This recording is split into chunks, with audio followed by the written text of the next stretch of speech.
나는 어릴 적부터 중국이라는 나라와 밀접한 관계를 맺고 살았다. 토종 한국인이지만 부모님을 잘 만난 덕분에 초등학교와 중고등을 모두 화교학교를 다녔다. 나는 고향이 광주인데 광주에서 화교초등학교를 다녔고 이후 중고등은 서울에서 다녔다. 지금은 광주 화교초등학교가 없어졌지만 서울 연희동에 있는 화교중 고등학교는 여전히 건재하다. 성인이 된 후 미국 로스앤젤레스로 유학을 떠나 그곳에서 18년 동안 살다가 중국 사천성 성도로 건너가게 되었는데 그곳에서 3년 정도 살다가 한국에 와서 정착하게 되었다. 어찌 보면 내 삶의 전반기는 동양 문화와 서양 문화를 오가며 한국인의 정체성이 부족했지만 한쪽으로는 타문화권을 이해하고 포용하는 마음을 자연스럽게 가지게 된 것 같다. 특히 어릴 적부터 접했던 중국이란 나라는 나에게 있어 제2의 고향과도 같은 존재이다. 그러나 지금은 한국인이라는 뚜렷한 정체성을 가지고 중국이란 나라를 바라본다. 한국에 정착해 살게 되면서도 중국의 여러 곳을 방문하게 되었다. 그럼에도 불구하고 3년 동안 사천성 성도에서 살면서 체험한 중국 문화는 나에게 잊지 못할 추억으로 남게 되었다. 이번 기회를 통해 나는 사천성 성도에서 체험한 이야기를 나누고자 한다. 나는 2010년 2월 달부터 2012년 11월 중순까지 중국 성도에서 살게 되었다. 어릴 적부터 중국 문화에 익숙했지만 실제 중국에 가서 산 적은 이전에 없었다. 20대 초반 중국 북경 여행을 잠깐 다녀온 걸 빼면 처음이었다. 그래서 중국에 가서 산다는 것은 나에게 기대와 설렘으로 다가왔었다. 중국 성도에 도착한 첫 인상은 풍문 그대로 거리에 사람이 넘쳤고 활기찼다. 주말임에도 불구하고 공공기관이 다 문을 열었고 주변에 많은 식당들도 사람들로 가득 찼다. 날씨는 생각보다 추웠다. 성도는 서남쪽에 위치한 관계로 날씨가 춥지 않을 것이란 예상을 하고 겨울옷을 많이 가져오지 않았는데 체감온도는 더욱 춥게 느껴졌다. 눈도 거의 내리지 않은 애매한 날씨 탓에 이곳은 북방과 달리 집안에 보일러 시설이 안 되어 있어 집에 들어가도 추웠다. 성도에 정착한 후 바닥에 전기장판을 깔게 되었는데 그래도 공기가 차가워 집 안에서도 두꺼운 외투를 걸쳐야 했다. 또한 성도는 밤에 비가 자주 내린다. 그런데 아침이 되면 비가 그치기 때문에 사람들이 출근하는데 큰 불편은 없다. 부슬비가 시도 때도 없이 내릴 때가 많아 그곳 사람들은 비 맞는 것을 두려워하지 않는다. 중국에 오기 전 나는 18년 동안 큰 나라 미국에서 살았지만 중국은 지리적으로 더 크게 다가왔다. 미국에서는 주로 차로 이동해서 그런지 그리 큰 느낌을 받지 못했는데 이곳 중국은 도로가 정말 넓게 느껴졌다. 그리고 그것은 사실이다. 내가 살던 도시 성도는 4차선 이상의 도로가 많았고 이와 더불어 차량도로 옆에 전동차 전기 스쿠터, 자전거 전용 도로가 차량도로 1차선 넓이만큼이 따로 있다. 그리고 그 길이 중간에 끊기지 않고 계속 이어진다. 이 도시도 인구가 당시 1000만 명이 넘은 큰 도시였기에 차량 운행도 많았고 내가 한국으로 돌아갈 시기에는 온 도시의 도로 공사를 확장하고 있어 도처의 매연이 엄청났다. 중국의 스케일은 상상을 초월한다. 이곳 성도는 분지의 영향으로 겨울에는 춥고 여름에는 정말 후덥지근하다. 그래서 재미있는 광경도 보게 된다. 차량이 없는 대부분 서민들의 교통수단이 전동차 혹은 자전거인데 여자들은 미니스커트를 입고 전동차를 타고 다녀도 아무도 음탕한 눈길로 보지 않는다. 또한 땀이 많이 나기 때문에 남자들 대부분 까까머리에 난닝구를 입고 돌아다니기도 하고 심지어 우통을 벗고 거리에 앉아있는 풍경도 심심치 않게 볼 수 있다. 우리나라에서는 상상도 할 수 없는 광경이다. 나는 그런 중국이 좋다.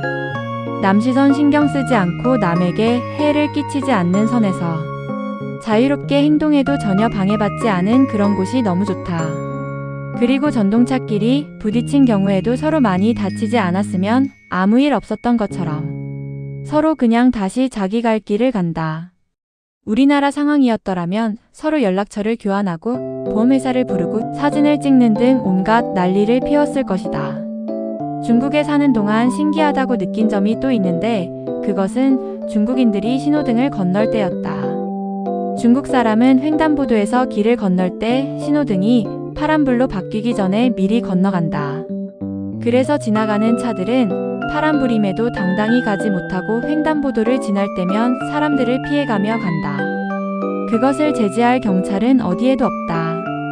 그리고 이것은 일상이다. 가끔 지나가는 차들이 경적을 울릴 때도 있지만 중국인들은 이에 아랑곳하지 않고 빨간불에 건넌다. 그리고 막상 파란불이 되었을 때는 건너는 사람이 별로 없다. 이미 건넜기 때문이다. 나도 처음엔 횡단보도를 건널 때 신호등을 준수했지만 점점 중국인들이 건널 때 같이 건너게 되었다. 막상 파란불이 되었을 때는 건너는 사람도 많지 않을 뿐더러 지나가는 차량도 서지 않고 그대로 가기 때문에 위험하기도 했기 때문이다. 이러한 상황임에도 그곳에서 사는 동안 사고 장면은 보지를 못했다. 참으로 아이러니하고 지금 생각해도 이해하기 힘든 부분이다. 성도는 또한 식당 문화가 잘 되어 있다. 아파트 거리만 조금 나가면 식당이 즐비해 있다. 그곳에서 사는 동안 중국 샤브샤브인 턱과 마파두부, 꺼바로, 딴딴맨, 회이꺼로, 어양가지 등 경제적인 가격에 정말 풍성한 식탁을 즐겼다.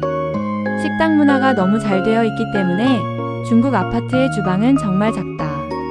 중국 사람들은 집에서 거의 요리를 안 하고 대부분 주변 식당에서 식사를 해결한다. 나 또한 중국에서 살 때 하루에 한 번 이상은 식당에서 밥을 먹었다. 그런 이유로 나는 중국에 온 지 6개월 만에 살이 찌기 시작했다. 아들도 중국에 와서 더 통통해졌는데 신기하게도 그곳 중국인들은 아이들 포함 대부분 날씬했다. 아마도 중국인들은 차를 즐겨 마시고 아침부터 밤늦게까지 일하느라 활동량이 많아 그런 것 같다. 중국에서 살려면 명심해야 할 것이 있는데 그것은 목돈이 쉽게 나간다는 것이다. 아파트를 계약할 때 보증금 외에 1년치 월세를 미리 내야 하고 외국인은 자녀를 현지인이 다니는 학교에 보내더라도 등록금을 학기마다 내야 되는데 주로 1년치를 미리 내야 한다. 우리나라처럼 다달이 내는 월세 개념이 아니다. 이 점을 염두에 두고 재정 관리를 해야 한다. 그렇지 않을 경우 매번 1년치 월세와 학비 등을 내야 될 때 큰 부담으로 다가올 수가 있다. 성도에 사는 동안 나는 사천대학에서 우리와 같은 세계 각지에서 온 외국 유학생들과 함께 중국어과를 공부했는데 그것은 마치 미국에 처음 가서 영어를 배우고자 ESL에 등록하는 것과 비슷한 수준이었다. 차이가 있다면 이곳에서 졸업하면 사천대학 이름으로 정식 학사 학위를 준다. 지금 생각해보면 이것은 큰 혜택이라고 생각된다. 사실 외국 유학생이 중국어를 배우는 곳이라 중국어 수준은 그리 높지 않고 선생님들도 이를 감안해서 가르친다. 그리고 선생님은 대부분 친절하고 상냥하시다. 그래서 많은 외국 유학생들이 학사 졸업 후 대학원에 들어가 계속 공부를 한다. 그리고 나의 상황도 그랬지만 중국에 계속 살려면 비자 문제가 해결되어야 했기 때문에 학교를 다녀야 했다. 우리는 취업 비자가 아니었다. 그래서 비자를 연장하기 위해 계속 학교를 다녔었다. 중국은 외국인 체류에 굉장히 민감하게 반응한다. 나는 중국어를 어느 정도 할 수 있었기 때문에 스트레스 없이 대학에 다닐 수 있었지만 어린 아들은 중국어 한마디를 못했었다. 그런데 아들은 중국 유치원에 들어가 3개월 후부터 중국어를 조금씩 하게 되었고 유치원을 졸업한 후 그 지역에서 꽤 유명한 사립초등학교에 들어갔다. 그러나 계속 보내기엔 학비가 너무 비쌌고 무엇보다 담임 선생님이 마음에 들지 않아 2학기부터는 동네의 한 중국 초등학교를 다니게 되었다. 중국에서 원활한 학교 생활을 위해서는 담임 선생님을 잘 만나야 한다. 왜냐면 그 선생님과 초등학교 1학년부터 6학년까지 6년을 함께 하기 때문이다. 좋든 싫든 담임 선생님과 반이 묶이면 헤어질 수 없다. 당시 아들은 중국 유치원을 졸업해서 중국어 회화는 어느 정도 했지만 한자는 거의 몰랐고 개구쟁이였기 때문에 사립초등학교 담임 선생님은 매일 아들의 부족한 부분만을 늘어놨었다. 부모된 나의 입장에서는 비싼 학비를 내면서 이런 대우를 받는 게 마음이 편치 않았기에 2학기부터 동네 중국 학교로 전학한 후 그곳에서 2학년 1학기까지 다녔다. 그래서 비록 짧았지만 중국 부자들이 다니는 귀족 초등학교와 일반 중국 서민 아이들이 다니는 초등학교를 비교할 수 있게 되었다. 내가 본 관점에선 두 학교가 교육적으로 큰 차이가 있다고 얘기하기 어렵다. 오히려 부모된 나의 입장에서는 귀족 초등학교가 훨씬 스트레스가 많았다. 일단 담임 선생님이 매우 까다로웠고 아들의 고칠 부분만 언급했으며 각종 행사가 많았다. 다른 점이 있다면 급식에서 차이가 났었고 아들은 급식 때문에 다녔던 사립학교를 그리워했다. 그리고 사립학교에서는 부모들끼리 네트워크 형성이 잘 되어 있어 주말에도 바비큐를 같이 하고 모임도 자주 가졌었다. 나는 그런 문화가 익숙하지 않아 참석은 안 했지만 큐큐단 톡방에서 부모들끼리 많은 대화가 오갔었다. 그런데 일반 초등학교에는 그런 네트워크 문화가 없었다. 또한 사립학교 아이들이 더 거칠었다. 아들은 그곳을 다닌 동안 한 덩치 큰 남자 아이에게 가끔 맞기도 했는데 일반 학교로 전학한 후에는 일이 없었고 아이들이 모두 착하고 순수했다. 어찌되었든 여러 이유로 아들을 일반 초등학교에 보낸 후 부모된 나의 입장에서는 훨씬 좋았다. 우선 담임 선생님을 잘 만났고 반 친구들도 모두 소탈했기 때문이다. 아들이 한국인이기 때문에 받은 차별은 없었고 아예 신경도 쓰지 않았다. 학교에서는 한국인이 거의 없었기 때문에 오히려 환영하는 분위기였다. 당시 아들 반 친구들이 거의 10명 정도이었는데 사립학교에서는 반에 20여 명 있었던 것으로 기억된다. 우리나라처럼 학년이 올라갈 때마다 반 친구가 바뀌지 않고 중국은 6학년 졸업할 때까지 함께 가기 때문에 반 친구를 잘 만나는 것도 중요하다. 중국의 교육은 초등부터 우리나라보다 더 고되다. 초등학교 1학년부터 오후 4시 40분 정도에 하교한다. 이 시간이 되면 아이 학부모나 조부모들이 아이를 데려가려고 학교 문 밖에서 기다리고 있다. 중국 초등학교는 1학년부터 숙제가 넘쳐난다. 아들이 사립학교에 다닐 때 매일 4가지 정도의 숙제가 있었다. 쓰기, 읽기 포함 줄넘기까지. 일반 초등학교에서도 숙제 양은 비슷했다.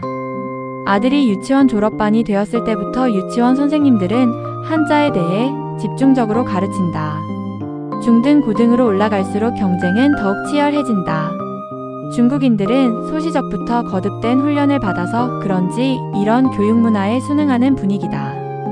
그렇기에 중국인들은 인내력이 강하고 고생을 고생으로 생각하지 않고 물불을 가리지 않는다. 어릴 때 형성된 이러한 습관은 인생에 있어 큰 자산이라고 생각되는 부분이다. 경쟁은 치열하지만 중국의 이면은 정이 넘치는 문화라고 생각된다. 그리고 순수함이 존재한다. 우리 가족이 한국으로 돌아가기 전 당시 아들 담임 선생님은 떠나는 아들을 위해 반에서 환송 파티를 해주었다. 아주 짧게 한 것이 아닌 온 오후 시간을 들여 환송 파티를 해주었고 반 친구들은 아들을 위해 자기들끼리 삼삼오오 모여 곱게 단장을 해 춤을 추고 태권도복을 입고 태권도 묘기를 보여주고 노래도 부르는 등 정말 정성을 다 해주었다. 나는 감격스러웠다. 나는 준비한 게 아무것도 없었던 관계로 감사의 말만 짧게 전했는데 사랑의 빚을 너무 크게 지고 보답을 못해 송구할 따름이다. 아들은 그 학교에 겨우 1년 남짓 다녔는데 너무 큰 사랑을 받았다. 반 친구들로부터 선물도 많이 받았다. 직접 쓴 서예문구, 목도리, 그림, 펜다, 인형 등. 선생님과 반 아이들은 모두 진심으로 아들을 축복해 주었고 아쉬워했다. 그들의 순수한 사랑에 지금도 눈시울이 붉혀진다. 사천성 성도 생활은 나에게 중국 문화에 대해 더 심도 있게 체험하고 배우게 되는 계기가 되었다. 백문이 불여 일견이라고 어릴 적지. 간접적으로 접했던 중국 문화를 비로소 이해하게 되는 소중한 경험이 되었던 것이다. 비록 지금은 한국에서 살고 있지만 중국을 향한 동경은 여전하다. 한국에 살면서도 하나님의 은혜로 중국의 여러 곳을 방문하게 되었다. 칭다오, 홍콩, 상하이, 사냐, 다른 등등. 중국 비자가 계속 면제된다면 앞으로도 다른 여러 곳을 방문하고 싶다. 중국은 갈 때마다 새롭다. 광활한 영토, 다양한 문화와 셀 수 없는 음식은 나에게 끝없는 매력으로 다가온다. 그러나 최근 중국의 경제 상황이 좋지 않음을 느낀다. 부디 중국이 다시 예전의 활기찬 모습을 되찾아 제2의 전성기가 임하기를 간절히 소망한다.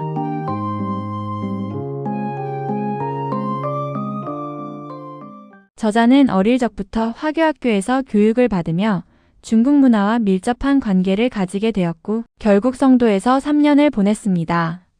성도에서의 생활은 한국인으로서의 정체성을 넘어 중국 문화를 받아들이는 기회를 제공했고 중국의 다양한 사회 풍경을 느끼게 되었습니다.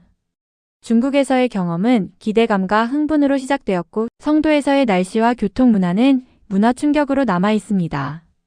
중국 생활 중에는 다양한 중국 음식들을 저렴한 가격에 즐기고 식당 문화 때문에 집에서 요리하는 일이 적었습니다.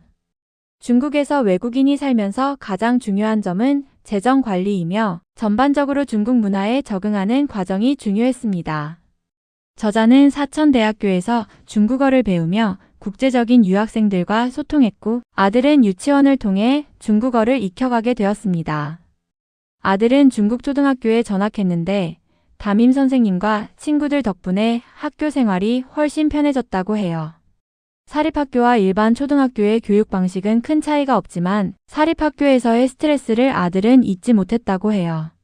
중국 초등학교의 수업은 힘들지만 아들은 좋은 친구들과 선생님 덕분에 큰 사랑을 받았으며 이별 파티까지 열렸다고 해요. 가족은 한국으로 돌아가기 전에 아들이 받은 사랑에 감사하며 중국을 향한 동경은 여전하다고 느끼고 있어요.